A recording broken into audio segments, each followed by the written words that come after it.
from him as far as this particular business is concerned. Like I said earlier on, he's let me say digressed a little bit. He's now a lawyer, and you don't often hear his voice on the airwaves. But then he's an OG, he's a senior man. We managed to pull him into the studios. We've got lawyer Swansea and Van Bomen. Senior, good afternoon and welcome good to afternoon. Yeah, good to be back. Radio is always home. Yeah. So, yeah. It's been a while. Yes, it's been. I've been monitoring things from behind the scenes. Oh, okay. So you do monitor us? Generally. Generally, yes. eh? Yes, oh, okay. I think we and know we are doing well. Okay. I was expecting to see Albert. Unfortunately, he's not available. Albert is not available. Yes. Okay. The team is good, just like PSG. Thank you, senior man. It's been a while. It's been a while, but then it's good to have you. It's an honor. It's a pleasure to have you in the studio. I'll come back to you very soon. Let me quickly give you a thread as far as this topic that we're about to discuss is concerned. So, like I said earlier on, we are discussing the ramifications, the impact that these sexual assault charges or the rape charges is going to have on Thomas Partey's career. That's a simple conversation that we are having. So remember, Thomas Partey has been charged with 5 counts of rape and 1 count of sexual assault. Now, the offences relating to 3 women are alleged to have taken place in 2021 and 2022, according to the Metropolitan Police. Now, the charges involve 3 women with 2 counts of rape relating to 1 woman, 3 counts of rape in connection to a second woman, and 1 count of sexual assault linked to a 3rd woman. Now, Partey has denied the charges and welcomes the opportunity to finally clear his name. His lawyer said the charges follow an investigation by detectives which started in February 2022 after police first received a report of rape.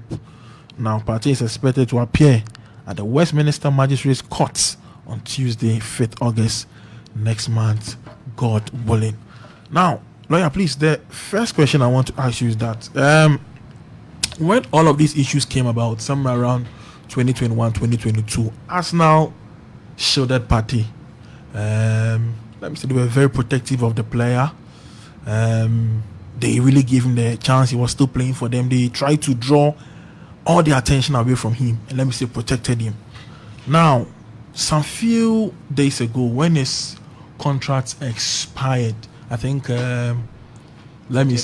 just after the 30th June his contract expired, Arsenal issued a communique that after these rape allegations, or let me say this rape charge was leveled against Partey, the club they stand themselves. They said that the said party in Partey is now a free agent, is no more part of the club. So virtually looks as if the guy now is on his own. Now, Senior, I'm asking, in all of this, what are the ramifications going forward? Now he's a free agent, he doesn't have any club, he's now being charged with rape. What are the ramifications as far as this is concerned, even especially in Europe, where we've seen the likes of the Greenwoods being thrown under the bus, and even the purported move to Saudi Arabia that people are saying that, okay, he can go to Saudi. These people are also, or they frown against some of these social vices. Senior, what are the ramifications for his career? The question is very broad, so I'll tackle it in bits and then possibly you will make me clarify as we go on. Sure. You used a particular word that Arsenal shielded him. Yeah. Arsenal did what, as a club, it was supposed to do. Okay. The difference between pre-30th June and post-30th June, aside his being a free agent, is that at all material times, the case was under investigation. He had not been charged. Okay.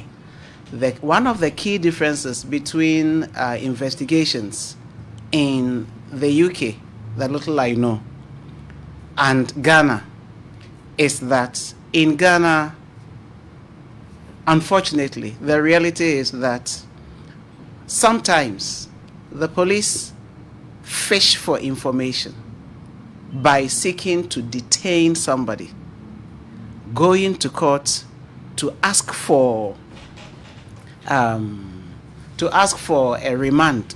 So to ask for the accused person to be remanded into custody. on several occasions, the most recent one only last month. In fact, I'm currently doing a case. It's criminal. I'm not going to mention the charge. But there's currently a case I'm doing, and the two accused persons have had 4 different charge sheets being brought against them. When a charge sheet is substituted for another, it suggests that the prosecution does not have enough evidence in respect of the first charge. So they substitute the first one with a second one. Okay. And they substitute the second one with a third one. Okay. Until they get to a point where they say that, okay, we are done with investigations. So here we keep people in police custody under the guise of, my lord, we are continuing with investigations. Investigations are not over. But there in the UK, there is a clear distinction between investigations and then an accused person being charged. So in the particular instance of Thomas Partey, between 2021 and 2022, when the initial accusations were leveled against him, he's been in and out of the police station, either to make a statement or either to be the subject matter of investigations and other matters like that. So he has been on police inquiry bail all through. Okay. During that time, it was the police that was handling it. Then, after the conclusion of the investigations, the dockets, or so to speak, the documents on the case are handed over to the Crown Prosecution Service. It is the Crown Prosecution Service as a specialized agency which is charged with the responsibility of prosecuting cases. And they have a clear, specific mandate that they can only prosecute when the chances of a conviction are more likely than not. The expression they use is more likely than not. So when on the basis of evaluating the entire evidence available to the Crown Prosecution Service, they think that this is a possible or this is a likely case for conviction, we are likely to succeed, let's go ahead. It is at that point when they can proceed. So they evaluate the evidence, they look at the public interest, and then they look at all legalities involved before they proceed with it. So this is what has been taking place between 2021 and then now. Okay. Now, so that leads me to my next question. So one will ask, why is it taking so long? We are talking about 2021, so somewhere around getting to 4 years. Why this length of time for the charges to finally be leveled against him? The name of the game is evidence. Okay. If you are not sure, you do not prosecute. Okay. If you are not sure, you do not prosecute. Okay. And I have indicated that over here in Ghana, we repeatedly get people to come to court. So they are in the custody of the police. Okay. And then the police say that we are investigating. However, over there, investigations are even, during investigations, the subject matter of the investigation, that is the accused person, or the suspect rather, the suspect is entitled to anonymity. So if you say that Arsenal shielded him, the law entitled Thomas Partey to anonymity. Okay. During investigations. But after he has been charged, it means now it's a public event. Now we are ready to proceed. Because if you do not take care, like the case of Benjamin Mendy, Manchester City, good. Yeah. So he was, initially he was investigated, and then it was kept under wraps. His identity was protected, anonymity was assured. However, when he was charged, then Manchester City went ahead to suspend him. I am not too sure as to whether he was on half salary or he was on no salary. But at the end of the trial, he was acquitted and discharged, meaning he was not guilty. He successfully sued Manchester City, and then he got damages in the sum of, I think, around £11.2 million in unpaid wages. Okay. So Arsenal would have risked suspending him during investigation. In fact, even during investigations, their identity is not supposed to be publicly disclosed. The key actors may get to know, but it does not lie in the mouth of the police or the Crown Prosecution Service to make public, because the reasoning is that when people are under investigations, it is not a subject matter of public interest. Let them complete and conclude the investigations before. And one other thing which we have inherited from the UK is the legal system in terms of proving cases.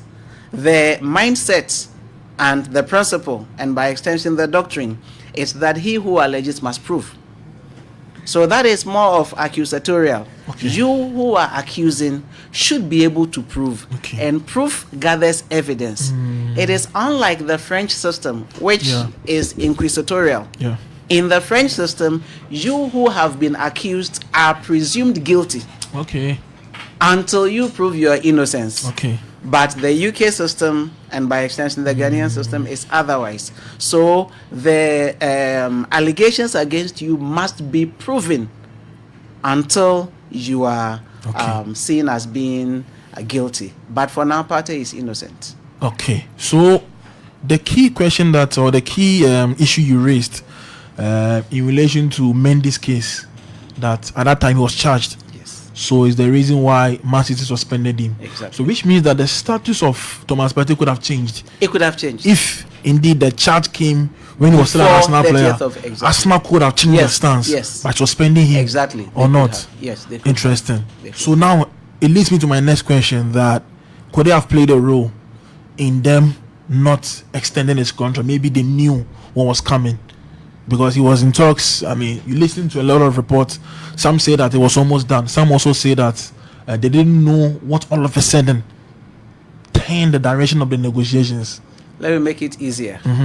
You are advisor to Arsenal. Would you go ahead to have his contract extended or not under these circumstances? No. So they see him as a risk.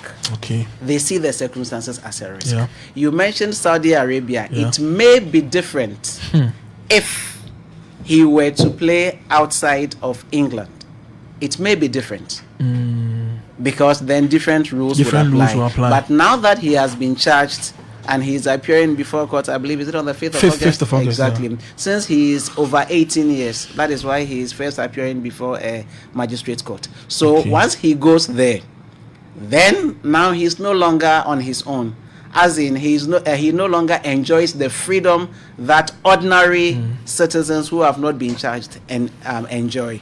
So he may be given bail conditions which may interfere with his ability to freely travel, to freely ply his trade elsewhere, and all that, because he may be required to report to the police at certain frequencies. He may be required to come to court or go to court from time to time, which may conflict with any possible interest in him by other clubs. So at this stage, it is most unlikely that any club, whether within or outside of the UK, would openly express interest in him and go ahead to continue talks with him until at least after his first court hearing, when the bail conditions, if any, would be made public. Wow. So it means that he's likely to still remain a free agent after, let me say, until August at least. Exactly. Wow. He is likely. Wow. Unless, there are clubs which are quite risk averse. Yeah. But I doubt. Sure. I doubt if any club would openly enter into negotiations with him at the stage. So in this case, those who were blaming Arsenal for not being lawyers, just over the bar, they have no case. Well, because after 30th of June, so Arsenal, exactly, I wouldn't say they have no case, because, well, they are entitled to their opinions. But legally speaking, Arsenal was bound to respect the principle of anonymity since he was then under investigations. Okay. The timing could be curious. Yeah. Yes, the timing could certainly be curious. However, it is what it is. Yeah. Once his contract ended and then the charges were made public, it presupposes that investigations had been completed. Yeah. And Arsenal also have their own interest at heart. Certainly. Eventually, they've also got to take, the best decision in the best interest of the club. And even before then, during the pendency of his contract, when it was indicated that Arsenal was shielding him, a number of groups came out to say Arsenal should, exactly, That is the point. So, well, with the benefit of hindsight, Arsenal would not have committed any wrong, because then they were being protective of their player in accordance with law, not with sentiments or emotions. Okay, brilliant. This is Empire 102.7 FM. You're still live. We're having an interview with lawyer Van Bowman Swansea ACN, veteran as far as this business is concerned. He's now a lawyer. We're having an extensive conversation as far as this Thomas Partey issue is concerned. Remember, he's been charged with 5 counts of rape and then 1 count of sexual assault. That is the conversation we are having in the studios of Empire 102.7 FM. Please, let me come back to you. This whole issue, so now we've seen players like Mendy have an escape route. Partey has all the money to fight, or let me say, get a very good lawyer to get him out of this situation. 5 counts of rape, 1 sexual count. Can he have his way about this particular issue if he has a very good lawyer? Does he have an escape route, or you think that the counts are too many for him to be cornered and probably his career? Yeah, the counts certainly are too many. There are 6 different, so 5 plus 1. But let me go back and correct one minor thing. Okay. You mentioned that I'm now a lawyer. Well, no problem. I wanted to establish the fact that my being a lawyer is not independent of my time on radio or into sports. No. So my father in radio, Eric Kwesisel, yes, he held my hand and brought me into radio. So I got into radio in, let me say, full-time sort of in 2002. When I was still studying law. Okay. So it's not like I did sports and then I stopped and I love the connection with the radio. Okay. Exactly. So it is not that I have now become. That's why you are here. So exactly. That's the point. Very good. Okay, so that was just a minor point. Back to the issue. It all depends on the evidence. It all depends on the evidence which have been gathered. It looks a tall order, but anything is possible. For rape, the maximum punishment, according to the UK 2003 Sexual and Other Sexual Offences Act, the maximum punishment is life imprisonment. The maximum. It depends on the circumstances, whether it is aggravated or not. And for sexual assault, the maximum punishment is 10 years. Okay. So it all depends on a number of factors. The key is what I've mentioned. It's about the evidence which is against him, and then, of course, the defense that he has to. So if he's able to raise a defense of consent, then the consent will vitiate everything. So first there has to be the element, the establishment of the conduct, the act itself. Okay. Was there sexual intercourse? Then if there was, then the prosecution has to prove that there was no consent. So for it to have taken 4 years plus, it means that the evidence also they've gathered now must have been concrete. It suggests, yes. It suggests. Unlike, I have to refer back to our system, where your in and out of court is part of the investigation being done by the police, because they don't appear to have much evidence. So the mindset is that you may escape whilst you are under investigations. You may not report to the police for due investigations to be conducted, and therefore the best way is to keep you in their custody, and that can take 6 months, that can take 1 year. In fact, murder on the average is between. I have not been involved in a murder case where the investigations lasted less than a year. No. Okay. I have not. For murder. So, as well, also possibly because of the porous nature of our security system. Not an indictment on the police, but in terms of the fact that it's far easier to escape in Ghana than elsewhere.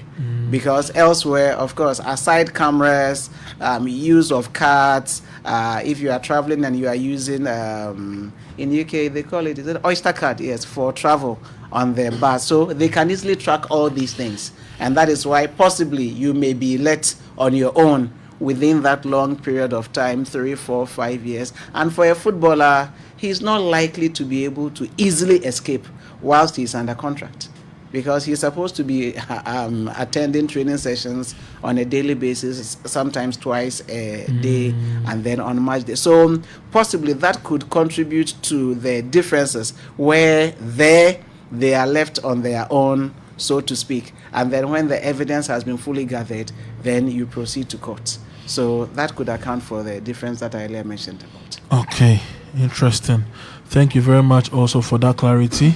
So I'll come to you. So in a nutshell, now he's a free agent. It could take some time for him to get a club. It might affect or might not affect him in a positive or in a negative way, depending on the outcome. Like you said, on August 5th, during his first court appearance. Now, what about the national team also? You know, he's a key cog as far as the national team is concerned. And how does it affect his brand? How does it affect the call-up? Do we still call him based on this tag of rape allegations against him? How does it also affect him? It depends on how the hierarchy of the Black Stars coaching team evaluates the whole situation. Talent, ability alone are not enough. Sometimes players are excused based on emotional grounds. Sometimes players are excused from national duty based on whatever they may be going through. Somebody may be given compassionate leave. Somebody may be permitted even to leave camp a day or two before a match, depending on what the person is going through. What I believe will happen is that there is likely to be a dispassionate discussion between the Black Stars coaching hierarchy and then either Thomas Partey directly or his team. If I say his team, he has an agent, he has, a close management team or network. So I expect there to be a heart-to-heart discussion to find out whether the bail conditions and then other things permitting, he will be available. So first, in terms of the legalities, whether the conditions would allow him to be available. And then second, given his mental health at this time, what he is going through, if he's in the best position, if he's in the best frame of mind psychologically to be playing actively for the Black Stars, and also how he can take the pressure from whether social media, because initially he was under investigation and the law entitled him to protection and anonymity. Now the whole thing is public, so you cannot restrain people from talking about it, though there could be the risk of contempt. But it doesn't limit anybody's ability to comment that, Thomas, we think that you've helped the Black Stars a lot. At this point, can you wait to clear your name until before you come back for the Black Stars? Some people could make such comments. It all depends on his psychological frame up, how he is able to take such pressure. So I do expect there to be a conversation along those lines, and then the coaches should be able to make the best decision in the interest of the Black Stars and then his own career as well. Right. But lawyer, with all of this legal advice also, let's say and I learned that as a matter of fact, he has the same lawyer as Mendy. Thomas Partey. Oh, I see. They're the same lawyer as Benjamin Mendy. So that is Jenny Wilshere. Yeah, so that is the same lawyer Partey is having. So we hope that at least there could be, let me say, an escape route for him. But then all of these legal advices that you are giving, if you were to be his counsel, do you advise him to continue in England, or expect him to at least, let me say, if he's able to come through all of this, the likely destination? Well, definitely, I don't think you advise him to stay in England, don't you? Again, I was going to say a certain expression, but I have to modify it. Okay. I was going to say a three-worded expression, but I will extend it. I was going to say that it is possible, but I will add that, especially in a 24-hour economy. So, in a 24-hour economy, it is possible for him to stay in England. But he went to Arsenal, I believe, in 2020. Yeah, the COVID time, yeah. Yeah, so after Atletico Madrid. So he's been there for 5 years. 5 years, yeah. Well, he's not a Messi. Messi decided to stay at Barca through and through until our challenges came up financially before he found his way elsewhere. So I think that if he is fed up with the system, he will certainly look elsewhere. And whether his name is cleared or not, it might remain a sticking point. Okay. It might remain a sour reference point. And he may as well look for a new challenge. You know, he is 32 years of age, and the likes of Arsenal, Liverpool, Manchester United, Man City, the big wigs don't normally look favorably on players who are into their 30s. Yeah. I mean, with a few exceptions, like what's the name of the Manchester United, the former winger who played Greenwood. 750? No, Oh. I mean the one who played Ryan Giggs. Ryan Giggs, okay. So unless you are a Ryan Giggs, Okay, unless okay. you are a Mo Salah, unless you are a Roy Keane, you are not likely to have a club look favorably on you Okay. by extending your contract well into the 30s. So, but he still has some good football in him. Sure. Except that some clubs may not want to take a gamble. Yeah. So Yeah. if he remains in England, I mean, having played for Arsenal, 5 years. with all respect, you don't go to a Sunderland or I mean, Yeah. but no, you don't want to. Probably So another he top team in the Serie A exactly. He or may the look for a Turkish fresh league. challenge Okay. elsewhere. It could help him psychologically Yeah. to recharge his batteries and then relaunch his career. Thank you very much, lawyer Swansea ACN. Brilliant. It's 1:24. We are about wrapping up, but then Victor Thompson wanted to ask a question. Let me give Victor the chance to also ask lawyer what you think. Victor, the mic is open. Yeah, thank you, Maxwell. You have practiced law for almost double a decade, almost 20 years in Ghana. With this case, kindly correct me if I'm wrong. Unlike Ghana, where somebody, accused person could be on their mind for a normal period when cases are being handled or proceedings are going on. In this similar case in UK, how long do you think could take for him to be perhaps either be declared whether innocent or guilty? How long could it take? The reason I'm asking this is I'm looking at his age and when will it be cleared, then he could continue his football. Because at this period, he may not have that kind of sound mind to even play proper football. So in UK, with these similar cases, how long could it take for him to be cleared? Well, let me attempt a response, but first by saying that I do not profess to know too much about the UK legal system. Yes, I am only sharing an opinion based on the little that I know. Yeah. Again, a lot would depend on the initial hearing on the 5th of August. When on the 5th of August, by that time, the magistrate would likely have studied the docket. And then in Ghana, we would have gone to court on about 3, 4, 5 occasions before we get to the stage of what we call case management conference. In case management conference, we look at how many witnesses will be called, whether there will be the need for an interpreter, what language the witnesses will speak, how many witnesses is each party bringing, that is both the prosecution and then the defense. So that is what obtains in Ghana. In the UK, most of this would have taken place behind the scenes. So on the 5th of August, when they report to court, that is they as in the prosecution and then Thomas Partey, it is very likely that that is when a clear path is going to be given as to how many witnesses will be called and then others like that. But it's likely to be faster, much faster than in Ghana, because they would indicate, the magistrate is likely to indicate certain timelines. We also do same in Ghana. However, the key difference is that they are more insistent. You can't easily write a letter that you have a medical appointment and therefore you are not coming, or you have a family emergency, and it doesn't usually happen in the UK courts. When you are given dates, so they are likely to be given, so on the 5th, what is likely to happen is a sort of case management conference where the path of the case will be outlined as to how many witnesses will be called, who will come forward to testify in person, who will submit written statements, and then when cross-examination would be done. So it will take a bit of time.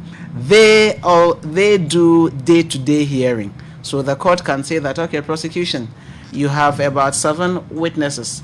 We are giving you 2 weeks to finish your case. So come Monday, Tuesday, Wednesday, Thursday, Friday, 9 a.m. to maybe 12 noon each day. Within 3 hours a day, finish with a witness. The witness will be cross-examined and so on and so forth. So we may have to wait a bit until about the 5th of August thereabouts to have a clear sense of how the case will pan out. Thank you very much, lawyer Swansea Asian. Brilliant. We are about wrapping up.